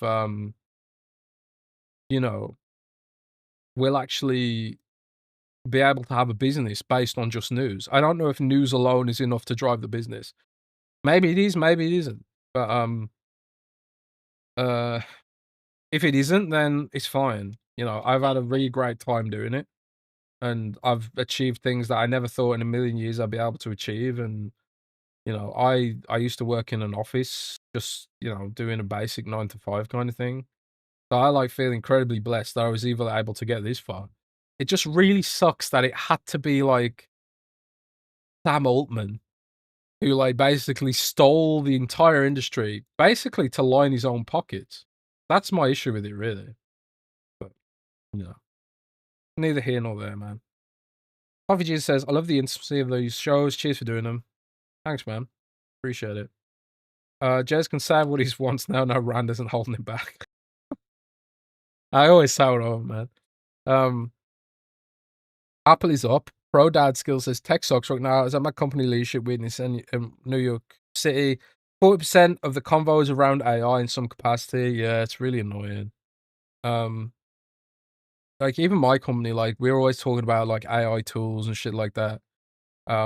We don't use AI for writing articles, but some of our writers use AI for making images, like, and I hate them. Like, and I always tell them like these images you made for this article look shit, you know, but I don't do it.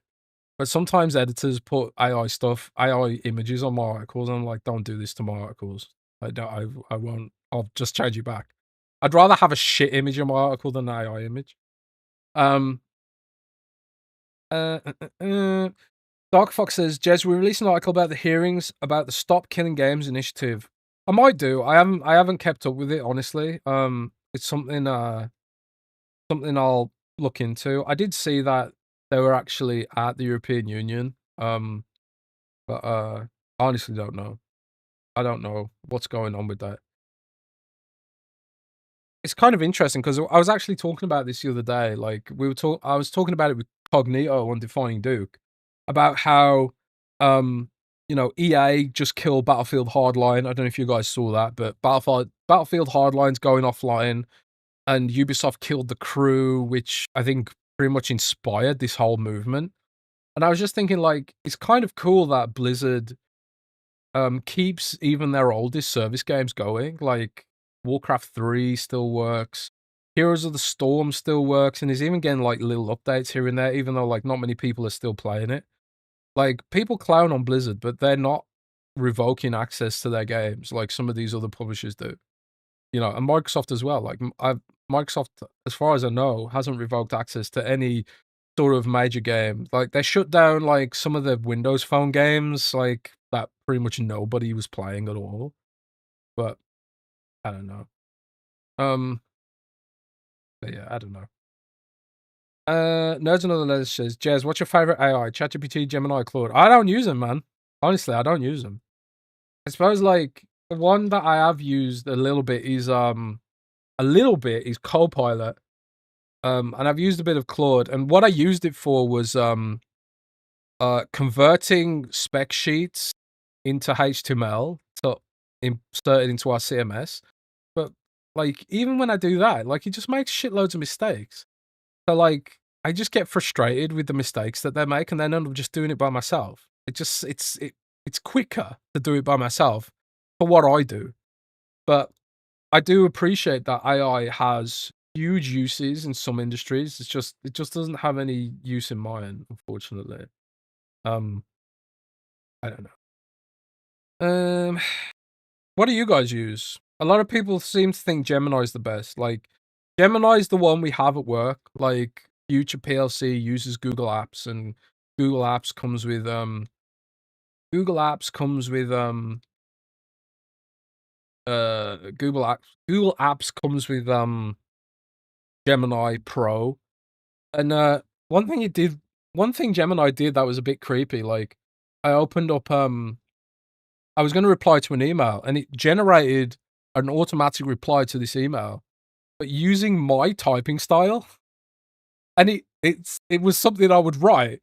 So it's like it learned how I type, because I don't when I like type, I don't type properly. Like, you guys have seen my tweets, I kind of like type shorthand and stylistically, and it replied like that, and I was kind of like, damn, that's kind of scary. Google knows how I type now. But the UK government uses Microsoft Copilot because of its regulatory compliancy. Like, it has a lot of good regulatory compliancy features in it. Um, but I don't know. Whew. There's a lot of chaos going on right now. The AI stuff's kind of exhausting, I think. VChair says Copilot work, customs brokerage, freight forwarding. We have a few processes that have AI in the middle. Like, my friend works in the UK health system, the NHS, and he says that Copilot's what the UK government uses, the UK NHS uses, and it's really good at summarizing large and complicated medical cases, apparently. Like, where there's lots of doctors involved, emailing each other back and forth. It's really good at, like, summarizing long email chains of, like, definitive information when it's not, like, getting confused by stuff from the internet and stuff. So, it definitely, like, it definitely has its uses, like, I'm not denying that. I think you'd be insane to deny that AI, it's in its current iteration is, you know, it's definitely here to stay. But I don't know. It's like AJH in chat says, Jez, the question is, when no one is no longer posting articles, where does AI steal from? Exactly, you know, and I think it's this is one of the things that I don't think the AI people really care about that much, because they're not like thinking about what's best for humanity. They're just thinking about, where's the quickest exit here? What's my exit strategy? They're again, it's the short-term thinking. They're thinking like, I need to sell this product and exit with my billions at the right time. They're not thinking about what happens if the economy implodes. What happens if nobody can afford to buy AI because they don't have a job? They're not thinking about that shit. They're just thinking about, how can we make as much money as possible, as quickly as possible, and then exit before it all blows up in our faces. You know, and Sam Altman, like, his house has been shot at and firebombed. The dude's built a bunker in New Zealand. You know, so this is kind of like their thought process on this. Is, we're going to make as much money as possible. We're going to build a bunker in some remote territory. and then we're just gonna chill and, eat crackers in an underground fallout shelter, I suppose. Oh, man. Um, Nine Lives 210 says, "Jez, you call AI slop on the other hand, you said it would take jobs." Well, this is the thing, right? It's there's two realms of possibility with AI for me. Either it's slop and it stays slop, and we have this enormous bubble of investment of money and debt that will implode and damage the economy. Or AI isn't slop and it will take jobs and it will implode the economy that way. So either scenario, we kind of fucked.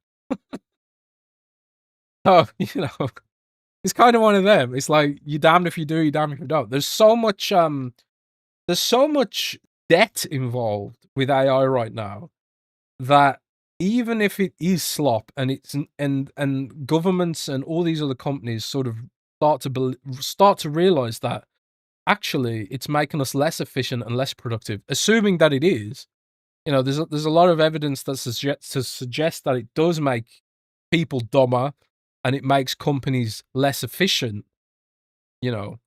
And I ain't suggesting that I know for certain if it will be good or bad, but there's plenty of evidence, MIT studies, and these are like legitimate studies. This isn't just like, discourse. This is like MIT, Harvard, peer-reviewed studies, which says things like, actually, the companies that invested AI have lost money and they've lost productivity, and also like it has cognitive impairment effects on humans, especially children. Like these are like legitimate studies.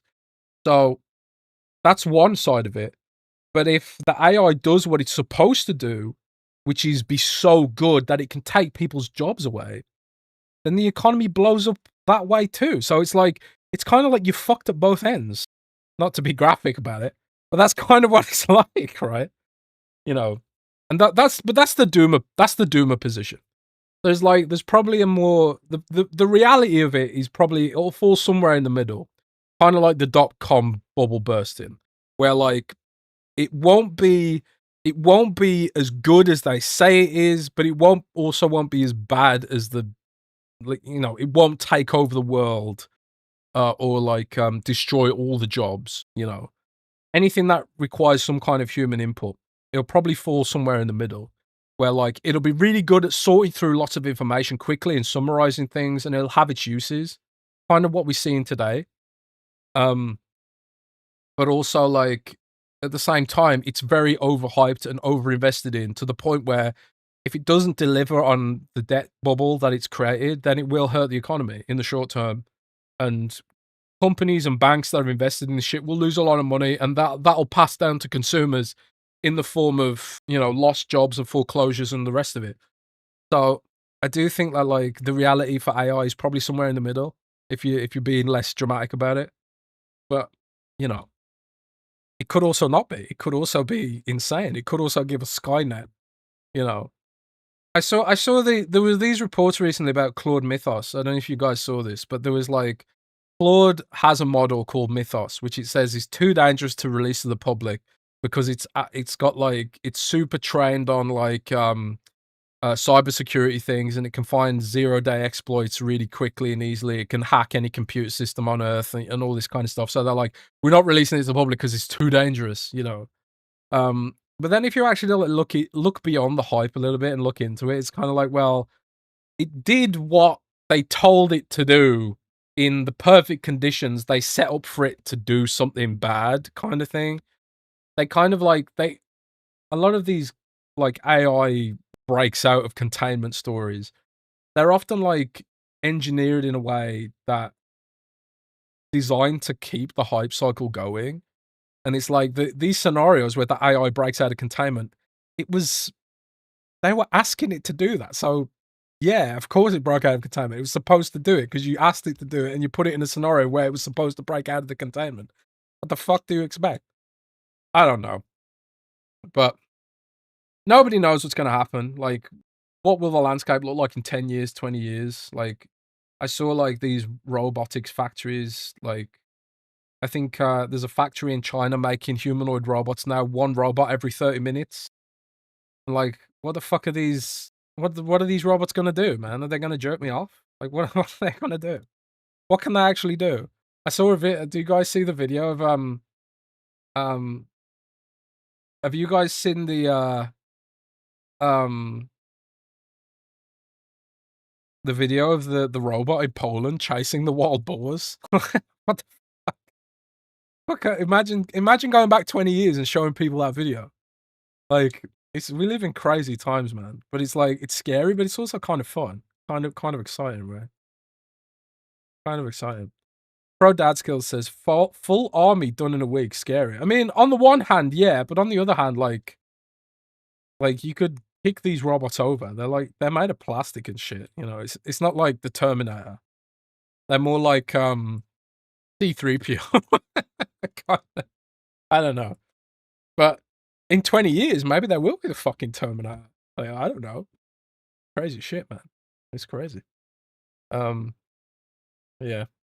The Andrew says, AI is Eiffel Towering the economy, just calling. Yes. I said what I said. I said what I said. AI already taken over in the medical field and in the surgery operating rooms. Yeah, I did see, like, AI images can, they can, AI processing can, potentially put radiologists out of a job because they can detect tumors in, X-ray images more effectively than radiologists can or something like that. So, like, yeah, there's definitely gonna be, like, uses that result in people losing their jobs, man. Like, it's crazy. It's crazy shit popping off, man. Crazy shit. Oh, man. We'll see what happens. What else should we talk about, guys? I mean, what are the games you've been playing at? What games you've been playing? What are you looking forward to? The Xbox Showcase is coming up soon. Um, there's a lot of stuff, you know. This is kind of like May is when really the hype cycle kind of starts for the showcase, I think, historically speaking. I'm hoping to get out to LA this year. You know, I'm hoping to bring you guys a lot of unique content, like hands-on and maybe behind the scenes footage. Hopefully, maybe some interviews with Asher and that kind of stuff. Um, I'm kind of like, I really wanna, you know, because every year I go to E3, like, or Summer Game Fest, like, I always think like might be my last time. This might be the last time, you know. So every year I go, I kind of want to like do more, and you know, if this is gonna be my last time, I don't know. We got a super chat from First and 15th with $2. Thank you very much. Steal as much as possible from the poor and dip. Yeah, I mean that's what Sam Altman and all these dudes do, really. Kind of annoying. Kind of annoying. Sir Ripsalot says, "What do you put in your beard?" I put this in my beard at the moment. It's German though, so I don't think you can get it outside of Germany. It's called Dortebecker Beard Balm. Dortebecker is a German pirate, I believe. That's what I put in my beard, but really, like, it's in the trimming. So I use my Manscaped clippers. I just trim down here and I trim down here, and that kind of keeps it all neat, and gravity gets the rest. Because like it's these bits that get crazy. If you don't keep these side bits trimmed, then it starts getting crazy. Gravity gets the rest of it. At least that's how I do it. I mean, there's probably a better way of doing it, but it beats shaving every day. I mean, that's why I do it. It's not necessarily that I love having a beard. It's just that I hate shaving. This is easier and lazier. I hate going to the barbers. I hate cutting my hair, and I hate shaving. So that's why I look the way I do. Jez, do you know how Xbox buying and paying for Oasis, the studio has mostly made VR games in the past, are working on ace-looking action game for Game Pass? I haven't seen this Oasis game. I did see that there was an interview about it, but honestly, I haven't seen it yet. I'll check it out before Monday's show. Pro Dad Skills says, anecdotally, it feels like the vibe around Xbox is changing for the better internally and externally. seeing, hearing the same, Jez. I think people are excited internally that like it's a new dawn and there's going to be new vibes and that kind of stuff. I do think like under Phil, Xbox became a little bit doomerish. Like I think when Phil went into kind of funny and was like, "There's nothing we can do to sell consoles." I think Phil was like, he was telling the truth, but I think at the same time, like you kind of don't want to hear that. you know, I don't think the staff wanted to hear that either. And I think fans really didn't want to hear that. So I think like because I saw the internal discussion where Asha and Satya were talking to staff internally, and it felt like even Satya was like excited about the potential that Xbox had. But I think like at the same time, I don't think there's like any illusion about how difficult things are going to be. Like they're in an uphill battle. They've got to compete with PlayStation, Steam, and Roblox, and for attention, and also like bring the fans along for the ride without alienating what they've got. It's a complicated landscape for them right now, but it does feel like there is an energy present in Xbox right now that wasn't there previously. Travel Star says you look like Hagrid from Harry Potter. Yeah, well, we had that earlier, and we got the Harry Potter glasses as well. So I can be Hagrid Potter in an alternative dimension where it was actually Hagrid who was zapped by the guy. What was his name? Not Snape. What was his name? The evil guy. I can't remember his name. Not Snape. Oh man, fuck's his name? The evil guy. He zaps Harry Potter, and Harry Potter gets the little scratch thing. But in an alternative universe, it was Hagrid who does it. Voldemort. That's it. How the fuck did I forget that? My memory is so bad. How did I forget Voldemort? It's like that's literally the guy. That's the guy. I remembered Snape. I just kept thinking of that YouTube meme about Snape. Jez, what's the internal morale at Playground regarding Forza Horizon 6? I've never had sources at Playground, so I honestly couldn't tell you. I couldn't even I can't lie. I've never had a source at Playground, so I have no idea how things are feeling about Forza Horizon 6 or Fable for that matter.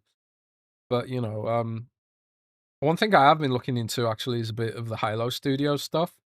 Because it does feel like Pierre Hintz is not very popular internally at that studio. And it does sound like he's got a short fuse. And it does sound like he's upset a lot of people. So, past and present. So, I do think Microsoft should probably examine what's been going on at Halo Studios. Like we got all that stuff, but I have no idea what's been going on at Playground. But yeah, I don't know. Dark Fox says, when do you think Satya will go away? I think Satya's probably got a fairly long amount of time left. I don't think he's done. He seems like he's still really into it. So, I don't know. Explore says Jez is a gnome.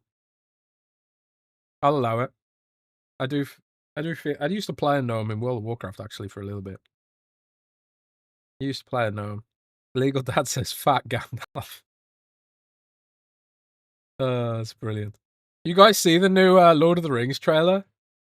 Is that movie gonna suck? What's it called? The Hunt for Gollum, I think. Do we think the new Lord of the Rings movie is gonna suck? I'm not optimistic. I'm not optimistic about it. Jesse J. Norris says you're far too tall to be a gnome. Yeah, maybe. I don't know. I don't know, man. I don't know. The new Street Fighter trailer also as well. Like the new Street Fighter trailer, like man, like it looks fun, but it also looks like it's gonna be terrible. I don't know. Maybe that's just the fate of Street Fighter movies.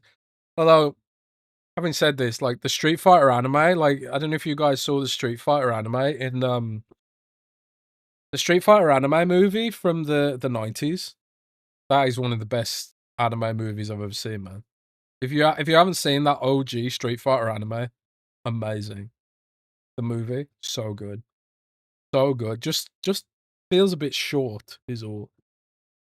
The Duck of Death says, which Metro is this console? This is Metro 2033 Redux on an Xbox Series X. Yeah, the console version. Do you think Ash will be part of the Xbox financials, or will Satya will talk about it? That's a good question. Like, how does Xbox position Xbox's? How does Microsoft position Xbox's financials? Because one thing that I have talked about is that the margin pressure is off. The margin pressure is off Xbox right now. So Xbox has gone from being like, they've kind of like admitted that they need to invest more of what they earn back into the business rather than give it to shareholders, I suppose. So like they've taken the margin pressure off Xbox, and also I've heard they've taken the margin pressure off like different parts of the company as well. And it's all sort of gone back down to a sort of like, we're going to invest what we earn in growing rather than, you know, charge it back to Microsoft or whatever. So how Satya positions that to the shareholders will be very interesting. Because I think that 30% margin that Amy was pushing for was insane. Fucking crazy. Crazy shit, man. I don't know. Puffy Jesus said the shower fight scene in that film is amazing. Yeah, it kind of is, right? Gamer Up says, I don't know. I have this gut feeling that Xbox will keep this multi-platform stuff. I'm just waiting for Gears to go multi-platform. Yeah, I genuinely think Xbox will stay multi-platform. I don't think exclusives are coming back. Like, I think some games should be exclusive, but do I personally think they'll do it? I don't think they'll do it right now. I just think there's just too much money being left on the table if they do, unfortunately. I think what they'll try and do in the short to medium term is find different ways to sell the box beyond exclusives. I don't know what that looks like, but I think it starts with a price cut to Game Pass. It starts with better marketing, and it starts with having some stock of the console, I would imagine.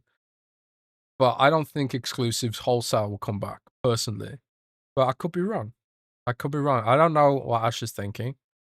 I don't know what Microsoft's thinking on this. I just know that there are very fractious, loud debates taking place about the virtues of exclusivity right now. Gamer Up Mundial says, I want your beard. Any tips? I don't know, man. I just sit there and just wait and it'll grow. I think I said earlier, I shave down here with clippers on the highest setting just to keep it even. But that's it. That's all I do. And then use beard balm to moisturize it. And then, you know, that's it. I don't really do much to it, to be honest. When it gets like really long, I tend to like shave a lot of it off because it gets to a point where it's like down here and it's like it starts getting annoying. This is kind of like the level I want it. But yeah, I don't do a lot to it. Like I would say like go to a barber, like a proper barber who knows about beards. Ask them for advice because like a men's barber, like they'll know way better than I could say, or like check out some YouTubers maybe. But the number one thing is time. You just gotta wait. You just gotta wait for it to grow, man. Because there's like this interim period where it feels horrible and it's sort of like the gravity hasn't caught it yet and it's all over the place. It's all in different directions. You've kind of got to wait for it to get heavy enough that the gravity gets it. Jesse says, do you think you'll do a full review for Diablo or just talk about it on the podcast?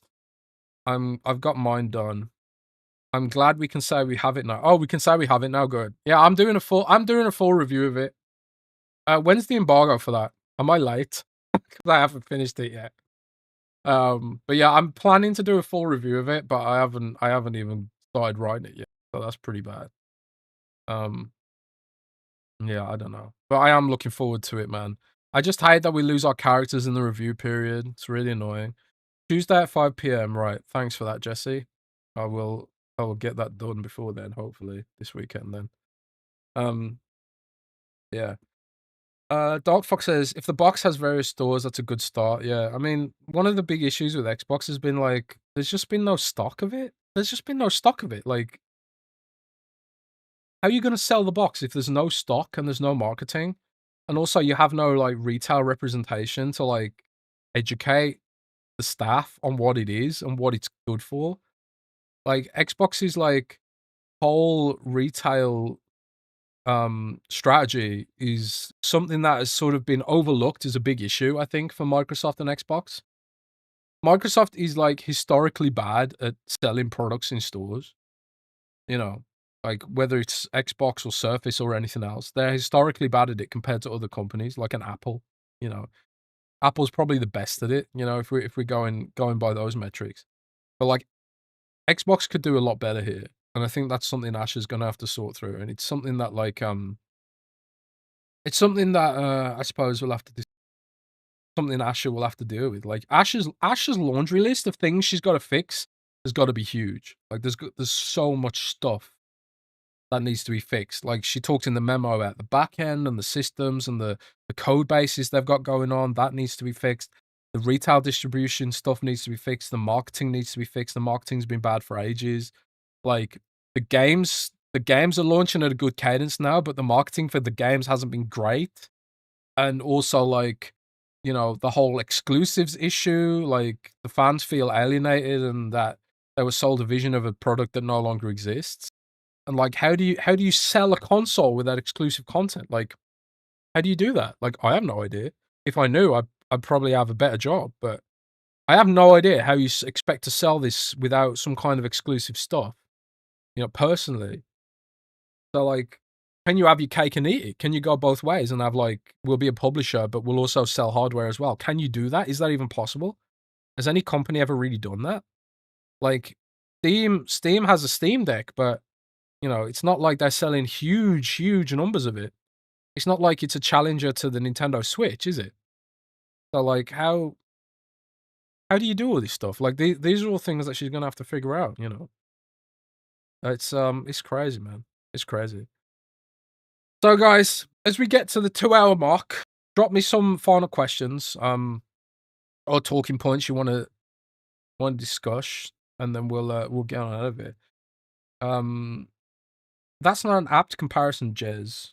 I mean, kind of, but it's also like there's not much else you can really go on there. Like Steam is like a platform that isn't tied to hardware, right? It's kind of what I was getting at. Can Xbox be a platform that's not tied to hardware? Can it sell hardware while also not having exclusive software? Is kind of what I was getting at there. You know, and one of the issues that I suppose Steam has is the issues that Xbox has is that like retailers don't want to like the retail distribution. Like you can't go into a shop and buy a Steam Deck in most places. You know, and as Xbox's interest has gone down, then retailers are finding it harder to justify having that shit. Um, you know. Ah, man, I don't know. Silver with the RSD 100. Thank you for that. I don't know what currency that is, RSD. Where do you put Gears Ida and Fable as in month? I personally think we'll see Gears Ida in the summer, so maybe in August. And Fable, I'm gonna guess, is an October, maybe. And those are guesses based on nothing. I don't have any information on that shit.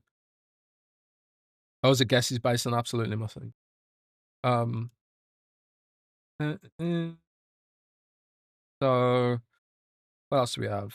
Even Epic is stubborn about exclusives, while Xbox has not confidence in their own store. Yeah, it is crazy. Like, even Epic Games gatekeeps some games, and I don't know how they do that shit, man. I don't know how they do. Oh, that's Serbian Dino. Oh, cool. Shout out to Serbia.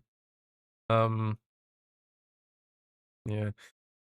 Widja says Jez, is GTA 6 a good point to restart Xbox hardware? I mean, you would hope so, wouldn't you? Like, you you would imagine that, like, those figures came out that showed that, like, Xbox has millions of people still playing GTA Online, and, there's, like, hundreds of thousands of people still on Xbox One playing GTA Online. You would hope that, like, you can convert those Xbox One owners into Series S and X owners. Like, how do you achieve that?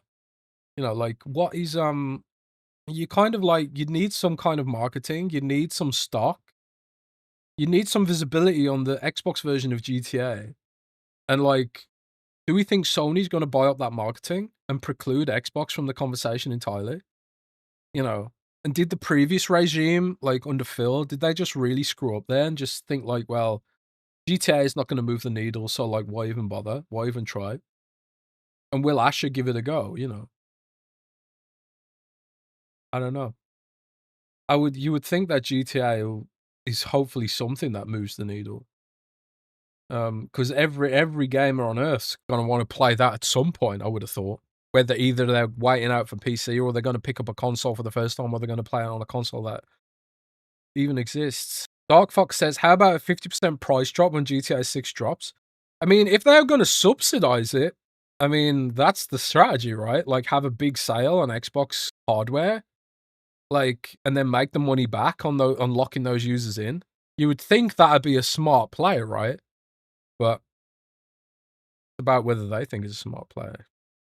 Um, First and 15th says with the $2 US, no products sell in masses without exclusivity. None. I mean, yeah, you're not wrong, really. I mean, it's tough, man. Didac Bro says Steve Ballmer would go big and lose money on hardware. I mean, I agree. It's just really tough. Like,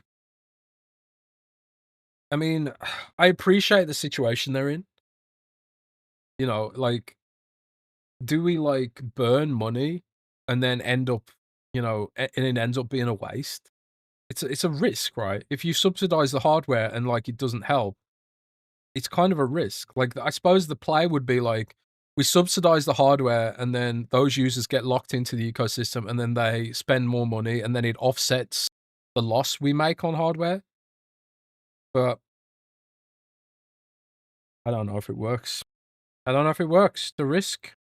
And it's a risk that'd be on Asher's head. Which is honestly, like, not even it's a pretty early point in her career, really. So that's the other aspect of this, and I'll close on this point for you guys that, when Asher was appointed, I saw a lot of people saying things like, "Oh, Asher's been appointed to wind down Xbox. She's been appointed to, send it off into the sunset." And it's like, why would Asher want that black eye on her resume? Why would she want that mark on her resume? She's the woman who killed Xbox. She's being set up for success. She's only ever had success in her career so far. She wants to, like, I'm sure she doesn't want to run Xbox forever, but I also think, like, she doesn't want to be someone who becomes known for destroying Xbox, like a Don Matrick kind of figure.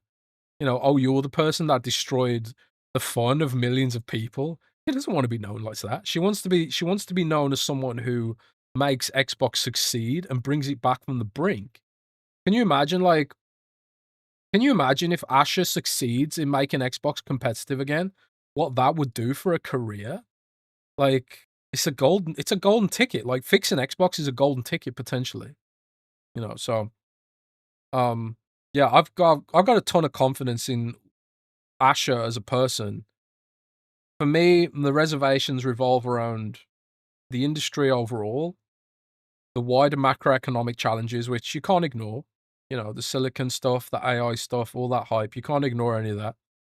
But also, like, Microsoft itself, because like you said, I think there needs to be some degree of subsidizing here to fix past mistakes.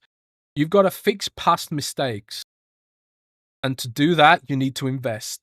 And to do that, you need to subsidize. You're gonna have to do some deep sales. You're gonna have to do some cuts. You're gonna have to lower some prices to win those users back and get back in the game. Does Microsoft have the balls for that? Do they have the stomach for that? Do they have the spreadsheet for that? I don't know. But We're gonna find out together over the next couple of years. But yeah, guys, I think that's gonna be the show. You know, me and Rand will be back on Monday as usual. You know, check us out on Patreon. I'll put up a newsletter this weekend for Patreon too. You can get ad-free shows on Patreon. You know, if you listen on Spotify, usually the getting on Patreon gets rid of the ads, and also there's Q&As and there's extra shows. Next week, we've got a Xbox 2+1 going live with Sunny Games, all about State of Decay 3. And then on Monday, me and Rand will have the regular show where we'll be discussing all the week's news and doing the regular Patreon Q&A. But Gamer Up Mundale says, grow your beard until it gets to your feet. I mean, I'm kind of curious what that would look like. Maybe I'll give it a go. You know, we'll see what happens. But yeah, guys, have a great weekend. I will see you guys on Monday and keep it gaming. Peace.